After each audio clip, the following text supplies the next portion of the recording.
Mana dia?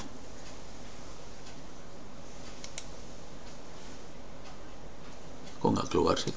Oh, ini jalan. Oke. OBS lagi ngerekam lagi, pakai doa. Saya punya waktu sekitar 20 menitan lagi. Ini ada berarti planning untuk addressing IPv6-nya harus benar difikirkan. Nggak bisa asal kalau untuk level. Ya, harus dipikirin beneran. Cuman tadi slash-nya sederhana ya. Kalau ingat tadi slash-nya nggak macam-macam sih sebenarnya. Ini balik lagi ke sini, slash-nya baliknya ini. Jadi kuncinya ini. Gambar ini kunci banget nih sebenarnya waktu kita planning. Gitu ya. Jadi bentar.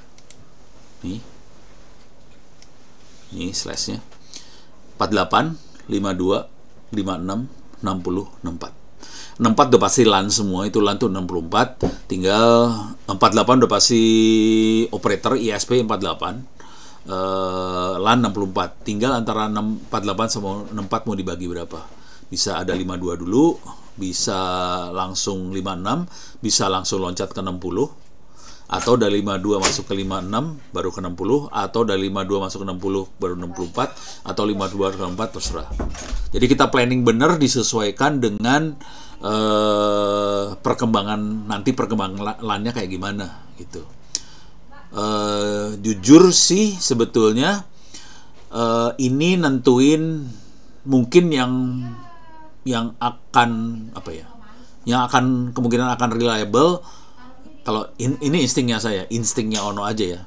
Kemungkinan kalau kita jadi provider lebih ke arah yang ini di Indonesia ya kondisinya. Cuman ini kalau yang ini berarti satu customer dapat 16 LAN 64 satu customer. Itu udah gede banget sih sebenarnya. Cuman kan kadang-kadang mereka punya beberapa site. Jadi kita nyambungin satu link ke satu kompleks, di dalamnya ada 16 lantai. Ya udah, slash 64 tuh lantai. Atau bisa juga beberapa lantai slash 64. Pokoknya cuma ada 16 router sih sebenarnya di situ. Kalau routernya banyak, ya kita bisa kayak gini, bisa 56, ya diatur aja sih. Kira-kira kayak gitu. Tapi potongannya cuma gitu aja, 48, 52, 56, 60, 64. Udah potongannya kayak gitu doang. Nggak ada yang lain. Jadi sederhana sih sebenarnya. Cuman yang kita harus pikirin baik-baik tuh yang mana yang paling efisien buat kita, yang paling efektif buat kita yang mana nih? Itu di antara segini, di antara pilihan-pilihan ini mana yang paling bagus buat kita, itu aja. Kalau yang ini kemungkinan berabe. Kalau yang ini kemungkinan berabe sih. Kalau yang ini. Soalnya kan satu customer dapat 164. Nah, kalau customernya perorangan user biasa aja, kalau dengan gaya-gaya IndiHome, kalau dengan gaya yang sekarang ya, gaya customer sekarang itu sebetulnya ini satu prefix ini dikasih ke satu modem fiber IndiHome misalnya. IndiHome dapat satu ini 164, satu IndiHome, gitu ya. Nanti 64 itu akan dikasih lagi ke user wifi-nya IndiHome, kira-kira kayak gitu. Jadi satu IndiHome dapatnya 64. Bayangkan kalau si provider punya usernya 1 juta, ini kan cuma 65.000. Kalau 1 juta jadi banyak nih sebenarnya. Jadi pilihan kita, dan kita nggak bisa motong di bawah 64 sih sebenarnya. Jadi polnya 64, jadi satu modem IndiHome tuh 164.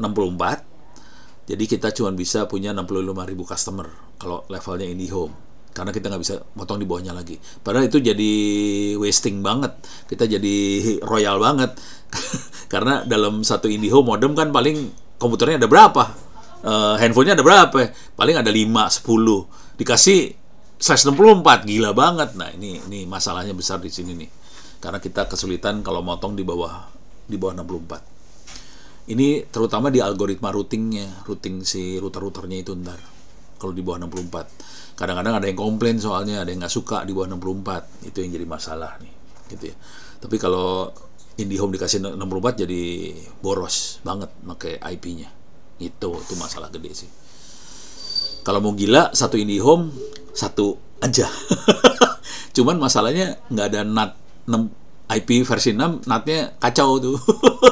Jadi seru, ini eksperimennya di sini sih sebenarnya. Itu ya, udah kebayang ya. Oke, sekarang saya kondisi udah nyala harusnya. Coba kita lihat. Oke. 1, 2, 3, 4, 5, 6. Oke. Saya masuk ke dalam situ. Sekarang saya akan masuk ke sini kalinya. Oke.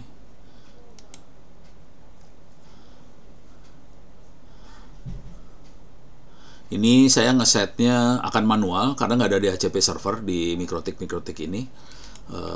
Ini saya gedein dulu ya. Bisa nggak? Aduh, lemot zoom in. Lemot stres nih sebenarnya. Kondisi stres. Sorry. Zoom in. Zoom in. Zoom in. Oke. Ini wire connection.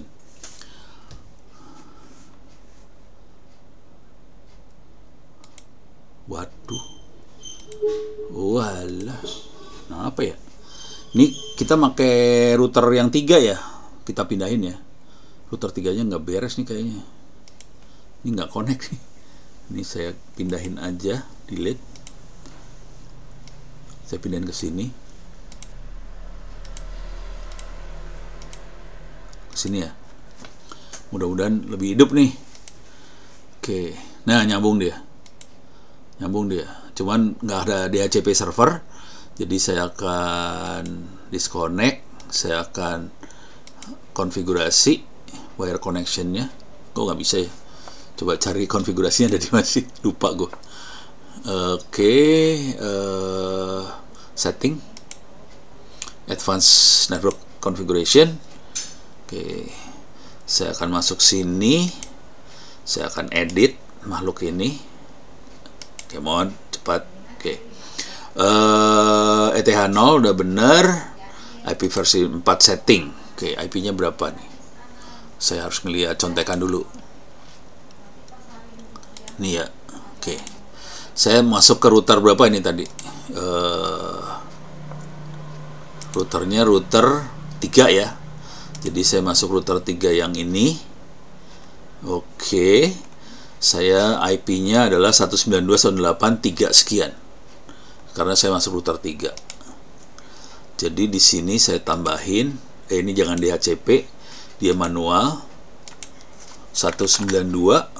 168.3.100 misalnya, netmasknya 24, gateway-nya 192.168.3.1. Oke. Sekarang saya akan masukin IP versi 6-nya. Oke. Saya masukin versi 6-nya, IP-nya berapa coba lihat. Versi 6-nya 2001. Ini nggak bisa copy paste, jadi kepaksa harus diketik manual. 2001.2.168.2.168.2.2.21. Saya ganti 1 jadi 100 ya. Masuk sini, salah. Sini, salah. Sini, oke. 2001.2.168.2.3 ya.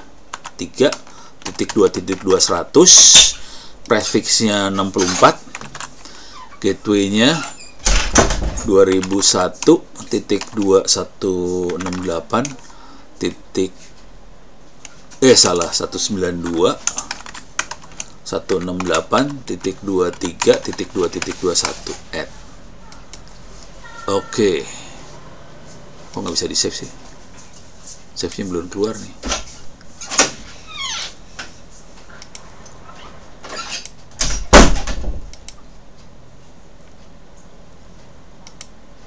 Oke, bisa di save nih sekarang ya.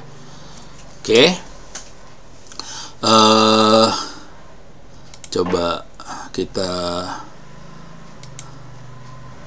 Oh, udah connect nih harusnya. Coba saya gedein. View, zoom in.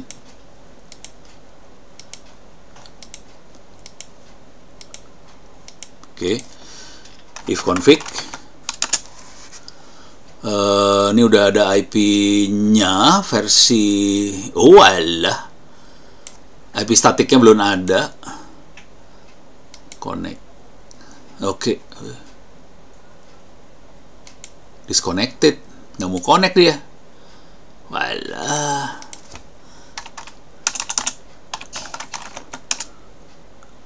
Connect ini mah. Connect deh. Nggak ngerti. 192, 168, 31.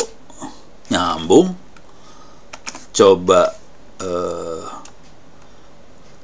ping 192, 168, 11. Nyambung. Oke. 21 nyambung. Oke. Jadi kita bisa lihat dia bisa nyambung ke ini semua versi 4-nya. Kalau versi 6-nya 2001.2.2.2.2.21 nyambung. 11 nyambung. 131 nyambung. Semua nyambung ya. Nah, sekarang yang seru gini. Ceritanya gini yang seru. Oke, saya akan nyambung versi 6. Ini lagi posisi di router sini kan. Salah klik lagi. Alah, salah klik. Tutup. Oke. Kita lihat. Ini Kali Linux ada di nyambung ke router 3. Saya akan coba dari sini ngeping ke MikroTik 2 ini. Oke. Dia pasti akan, kalau lihat cost-nya, dia akan langsung nyambung ke sini langsung nih. Karena ini lebih dekat nih. Kayak distance-nya lebih dekat. Dia nggak akan, walaupun dia bisa ke sini, dia akan langsung ke sini. Ini kondisi server korban belum saya konfigurasi. Ini karena waktunya udah sempit. Saya akan coba ping aja dari sini ke sini langsung ya. Atau dari sini ke sini juga bisa. Ke sini langsung. Saya akan, kalau nggak kesini lah biar kelihatan, ke 192, 168, 11. Oke. Saya akan nyambung dengan dua ini sekaligus. Ini saya akan bikin ke 192, 168, 11. Oke. Dia nyambung. Bisa nggak saya bikin ini terminal lagi, satu lagi.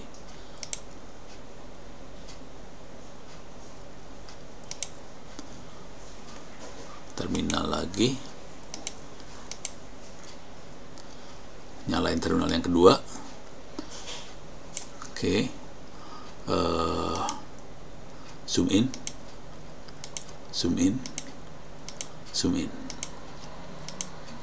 Ini dia ngeping ke 1 ya. Coba ping ke IP ininya 2001.11. Ini sama juga ke IP versi 6 tapi. Oke, supaya bagus saya geser dulu. Ini lebih bagus ya. Oke. Ini kelihatan nyambung ya. Nah, sekarang saya bikin kacau dikit. Ini kondisi nyambung. Ini tolong lihat sequence-nya. Ini nomor 19, 20, ini 63 gitu ya. Kelihatan ya. Ini sequence-nya 24, 25 yang versi 6 ya. Versi ini 66, 67 dan seterusnya. Oke, sekarang saya akan putusin sambungan. Nih. Ini kan nyambungnya ke sini nih. Dia akan langsung yang ini. Yang ini nggak akan dia pakai dulu. Karena dia cost-nya lebih tinggi. Ini saya putusin nih. Sambungan, putus. Delete, putus, jebret, putus, mati loh. Putus. Ini kelihatan. Nggak gerak dia sekarang. Kita tunggu sekitar 1 menitan. Nanti dia gerak lagi. Jadi tabel routingnya akan memperbaiki sendiri. Dia tahu, oh saya lagi putus. Dia ngambil routing yang hidup yang satunya lagi. Kira-kira kayak gitu. Dan ini versi 4 dan versi 6 jalan. Ini kondisi masih belum jalan. Kita harus tunggu. Nah, sekarang udah mulai destination host unreachable. Dia udah tahu kondisinya putus. Dua-duanya langsung putus. Versi 4, versi 6 putus. Nanti setelah unreachable, dia akan memperbaiki diri sendirinya lagi. Maka SPF langsung reachable lagi. Dan ini versi 6 sama versi 4 jalan. Nah, ini udah mulai jalan. Ini jalan dua-duanya. Udah jalan lagi sekarang. Gitu. Keren kan? Asli keren banget ini udah. Gitu ya. Oke, sip. Oke, waktu sudah jam 20.46. Paling gue udah kelihatan apa yang terjadi di versi 4, versi 6. Ini langsung jalan, mau ke SPF dua-duanya sekaligus jalan. Dan versi 4 dan versi 6 jalan. Diputusin, bisa recover sendiri. Jadi ini yang harus dikuasain, ilmu-ilmu yang ini, supaya kita bisa ngoperasiin jaringan dengan baik sih. Sebagian besar teman-teman itu banyaknya pakai IP statik mainannya. Kalau statik putus, pusing kepala, lo harus ngeset lagi. Kalau ini otomatis semua sih. Kalau saya, kalau lebih ekstrim, kalau ini kan kita pakai fiber ya. Kalau saya biasanya yang lebih ekstrim, saya akan pakai ini sih, wireless. Protokolnya bukan SPF, bukan BGP, protokolnya OLSR biasanya, atau Batman. Protokolnya yang itu. Dan itu protokol-protokol yang udah mulai lebih gila lagi. Dia bisa memperhitungkan kondisi wireless. Ini wirelessnya lagi overload. Jangan pakai jaringan yang ini overload, pindahin ke yang sana. Walaupun cost-nya sama, dia bisa tahu ini overload, pindah ke jaringan yang tidak overload gitu. Itu Batman sama OLSR kayak gitu kira-kira. Dan dia pakai wifi-nya bukan access point client, dia klien-klien semua jadi klien, bisa connect klien semua. Itu kira-kira, itu udah ilmu yang lain lagi ya. Itu yang mainnya mesh biasanya. Oke, sekian dulu. Tolong semuanya daftar di opencourse.itts.ac.id. Course-nya nomor 6465. Kerjakan dua-duanya, itu kuliah jaringan sama cybersecurity, kerjain ini dua-duanya. Nanti kalau nilainya bagus, ya udah saya kasih ke Pak Agung sama Pak Aziz supaya nilai Anda diupdate dari nilai saya yang kalau misalnya ada dosen lain yang ngajar tapi dapat dari saya lebih bagus, ya dianulir tuh dosennya. Bisa curang kayak gitu tuh. Jadi diambil nilai yang bagusnya aja, nilai yang jelek mau dibuang aja, ngapain dipakai. Tuh, beres ya. Oke, terima kasih banyak. Kita tutup pertemuan kita sampai sekian dulu. Mudah-mudahan bisa bermanfaat. Kita lanjutkan minggu depan. Billahi taufiq wal hidayah. Assalamualaikum warahmatullahi wabarakatuh. Terima kasih. Waalaikumsalam warahmatullahi wabarakatuh. Terima kasih, Terima kasih, Bro. Bro. Kasih saya live juga ya.